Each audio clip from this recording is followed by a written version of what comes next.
নমস্কার বন্ধুরা, রন্ধনে বন্ধনে আপনাদের অনেক অনেক স্বাগত। আজকে দেখাবো পার্শে মাছের ঝালের রেসিপি। আমি সর্ষে পোস্ত বাটা দিয়ে পার্শে মাছের ঝালটা করেছি। সেজন্য প্রথমেই হাফ চামচ কালো সর্ষে, 1 চামচ সাদা সর্ষে, 1 চামচ পোস্ত, 2টো কাঁচা লঙ্কা, সামান্য নুন হলুদ দিয়ে মিহি পেস্ট করে নিয়েছি। অন্যদিকে 3টে পার্শে মাছ ভালো করে ধুয়ে নুন হলুদ মাখিয়ে রেখেছি।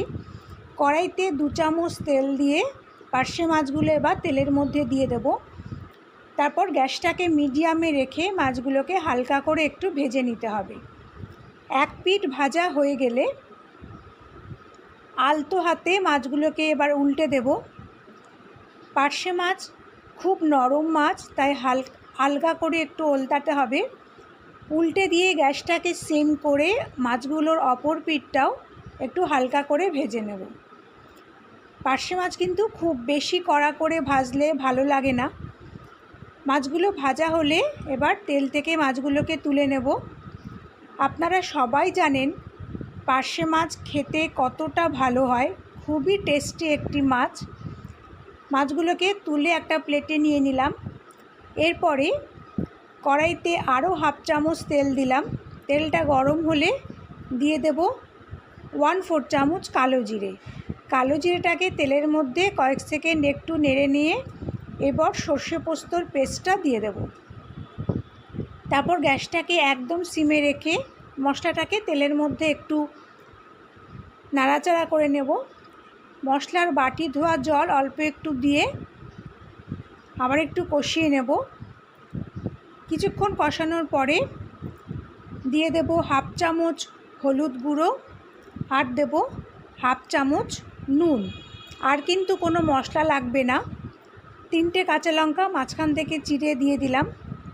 এবার সমস্ত কিছু খুব ভালো করে মিশিয়ে নিয়ে মশলাটাকে অল্প করে একটু কষিয়ে নেব। মশলাটা শুকনো হয়ে গেছে, ওই জন্য মশলার বাটি ধোয়া জল অল্প দিয়ে গ্যাসটাকে একদম সিমে রেখে খুব ভালো করে মশলাটাকে একটু কষিয়ে নেব। তবে সর্ষে বাটা খুব বেশিক্ষণ সময় ধরে কষালে তেতো হয়ে যায়, তাই সিম করে কিছুক্ষণ মশলাটাকে কষিয়ে নিতে হবে। দেখুন মশলাটা খুব ভালো করে কষানো হয়ে গেছে। এই সময় দিয়ে দেব পরিমাণ মতন জল। আমি খুব বেশি জল দেব না, অল্প ঝোল রাখবো, ওই জন্য অল্প জল দিলাম। আপনারা আপনাদের সুবিধে মতন জল দেবেন। জলটা দিয়ে আবার সব কিছু মিশিয়ে নেব। আমার রেসিপিগুলো ভালো লাগলে প্লিজ চ্যানেলটাকে সাবস্ক্রাইব করে দেবেন, পাশে থাকা বেল আইকনটাও প্রেস করে দেবেন। আর ভিডিওগুলো ভালো লাগলে লাইক আর শেয়ার করার অনুরোধ করছি।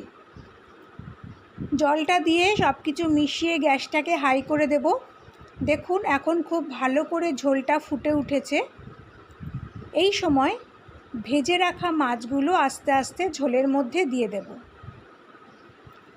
মাছগুলো ঝোলে দিয়ে খুব আলতো হাতে মাছগুলোকে একটু ঝোলের মধ্যে উল্টে নেব।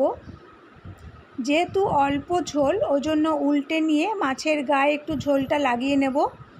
তারপর গ্যাসটাকে একদম সিম করে ঢাকা দিয়ে 3-4 মিনিটের জন্য রেখে দেব। 3-4 মিনিট পর ঢাকাটা খুলে নিলাম। তারপর গ্যাসটা হাই করে ঝোলটাকে একটু শুকিয়ে নেব। এই সময় আপনারা নুনটা একটু টেস্ট করে নেবেন। আর যদি ধনেপাতা থাকে আপনাদের কাছে, এই সময় একটু ধনেপাতা দিতে পারেন, তাহলেও খেতে খুব ভালো হয়। তৈরি হয়ে গেল আমাদের পার্শে মাছের ঝাল। এবার গ্যাসটাকে অফ করে সার্ভ করে নেব। এরকম একটি মাছের ঝোল থাকলে গরমকালে আর কিচ্ছু লাগে না, এই দিয়েই সব ভাত খাওয়া হয়ে যায়। অত্যন্ত সুস্বাদু হয় এই ঝোল। আপনারা প্লিজ এইভাবে একবার বাড়িতে ট্রাই করবেন, ভীষণ ভালো হয় খেতে। আশা করি আমার আজকের রেসিপিটি আপনাদের ভালো লেগেছে।